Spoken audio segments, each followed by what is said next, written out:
మునుగుతారో మనకు తెలియదు కానీ ఇది మటుకు మీడియాకు ఊరికే అది ఒక సీరియల్ లాగా సాగుతూ ఉంది అంతే. సార్ ఏంటి నిన్న నౌకలో 12 గంటలు తనిఖీలట, బియ్యం శాంపిల్స్ తీసుకున్నారట. 12 కంపెనీలు, నౌకలో 12 కంపెనీలకు చెందిన బియ్యం బస్తాలను వీళ్ళు గుర్తించారు, 36 శాంపిల్స్ సేకరించారని.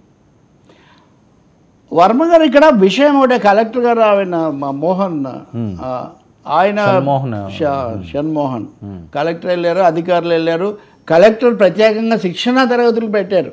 తనిఖీ ఎలా జరగాలి, బియ్యాన్ని ఎలా చెక్ చేయాలి అన్న విషయం ఆయన పడవలోకి వెళ్లే ముందు శిక్షణా తరగతులు పెట్టాడని కూడా నేను ఆ న్యూస్ కూడా చూశాను. నేను ఇప్పుడు 12 కంపెనీలు అంటున్నారు కదండి, బేసిక్గా అవి స్మగ్లింగ్, అవి ఒరిజినల్, అవి రెగ్యులర్. అది చెప్పండి, అది చెప్పడానికి ఇంత ఇంత ఎందుకు? అవును, బియ్యం శాంపిల్ ఎందుకండి? బియ్యం శాంపిల్ కాదు కదా, ఇది డ్రగ్స్ కాదు కదా, ఇక్కడ ఇది ఒక సరుకు, ఇది అంతే కదా. అది రికార్డ్ అయిందా, అది రికార్డులో ఉందా లేదా? అంటే ఇది పేదలకు ఇచ్చే బియ్యమా కాదా కాదా, అది అదొకటే కదా మీరు తెలుసుకోవాలి, అంతే కదా. కాబట్టి దానికి అసలు చూస్తే ఒకటి తెలుస్తుంది. కాదు నేను చెప్పినట్టు వాళ్ళు పోలీస్ చేసి ఉంటే, అది తెలియకుండా పోతే ఇంతవరకు అయితే చెప్పొచ్చు కదా. ఈ ఎడతెగని సస్పెన్స్ ఎందుకని నేను అంటున్నా.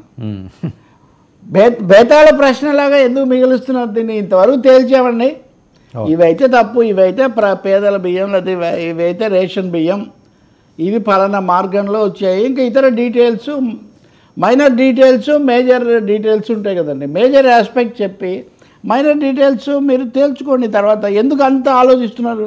ఇప్పుడు 12 కంపెనీలు అంటే ఆ కంపెనీల పేర్లు ఎందుకు చెప్పట్లేదు? ఓకే, మరి మీరు ఇంత నాటకీయంగా డ్రామాటిక్గా ఇంత జరిగిన తర్వాత, ముఖ్యమంత్రితో సహా మాట్లాడిన తర్వాత ఎందుకని సంపూర్ణమైన సమాచారం ప్రజలతో పంచుకోవటం లేదు? లొసుగు ఎక్కడుంది? వాళ్ళ లొసుగులు ఏంటి? లేదా అనుసరించిన పద్ధతులు ఏమైనా సమస్యలు ఉన్నాయా? లేదా సాంకేతికంగా ఇబ్బందులు వస్తాయని ఆగుతున్నారా? తెలీదు. చెప్పాలి కదా ఈ 12 కంపెనీలని. ఈ 12 కంపెనీలు చట్టబద్ధంగా ఎగుమతి చేస్తున్నాయా,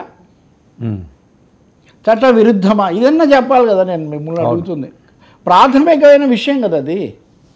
ఇప్పుడు ఒక టాపిక్ ఉందండి, ఆ టాపిక్లో నేను మాట్లాడింది తప్పు అని మీరు అనొచ్చు, అసలు ఆ టాపికే తప్పు అనేది అనొచ్చు. ఇప్పుడు ఆ బియ్యమే అసలు ఆ రవాణాయే తప్పు, రవాణాలో కొన్ని తప్పు. మనం పడవని ఆపి సీజ్ దాకా మాట్లాడినప్పుడు మొత్తం తప్పు ఉండాలి కదా. సీజ్ దాకా వెళ్ళాం కదా, లేదా ఆ బస్తాలు సందేహం ఉన్నది దించారు.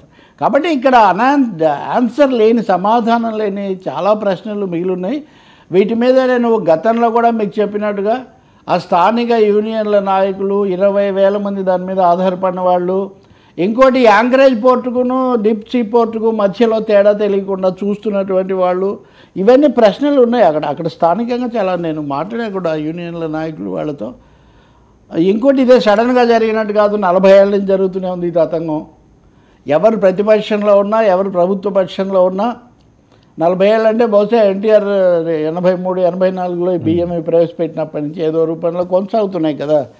కాబట్టి ఇందులో పెద్ద కొత్త విషయాలు, రహస్యాలు కూడా ఏం లేవు. ఎందుకు దీన్ని జాగు చేస్తున్నారు, ఎందుకు దాగుడు మూతలు ఆడుతున్నారు అనేది అర్థం కావట్లేదు. దాగుడు మూతలు మానేసి తెలిసినంత వరకు పంచుకోండి, తెలియంది ఇంకా తేల్చండి, అంతే.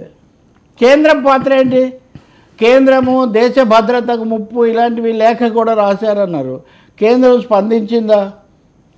మీరే చెప్పాలి, ఎందుకంటే మీరు సెన్సేషనల్ బ్రేక్స్ చాలా చెప్తూ ఉంటారు కాబట్టి మీకు ఏమైనా తెలిసే దొరికాయి, అవి చాలా చెప్పారు కదా. ఏది ఈ నోటీస్లోకి తీసుకువెళ్ళారని, సెంట్రల్ నోటీస్లోకి అయితే ఇది తీసుకువెళ్ళారు, మరి వాళ్ళు ఏం యాక్షన్ తీసుకుంటారు అంటే అంత సీరియస్ అయితే వాళ్ళు స్పందించలేదేంటి ఇంకా అని, అది కూడా ఒక ప్రశ్న కదా. దేశ భద్రతకే ముప్పు బహిరంగ రహస్యం అయిన తర్వాత కూడా ఎందుకు ఇంత నిగూఢంగా స్పందిస్తున్నారు నాకు అర్థం కావట్లేదు. అయితే I think they should come open sir to the extent possible. Sir, MP Vijayasai రెడ్డిపై లుకౌట్ సర్క్యులర్ జారీ. మొన్న ఏదో సజ్జల గారికి అన్నారు, ఈరోజు విజయసాయి రెడ్డి గారి వంతైంది. దీనికి సంబంధించి కాకినాడ సెజ్లోని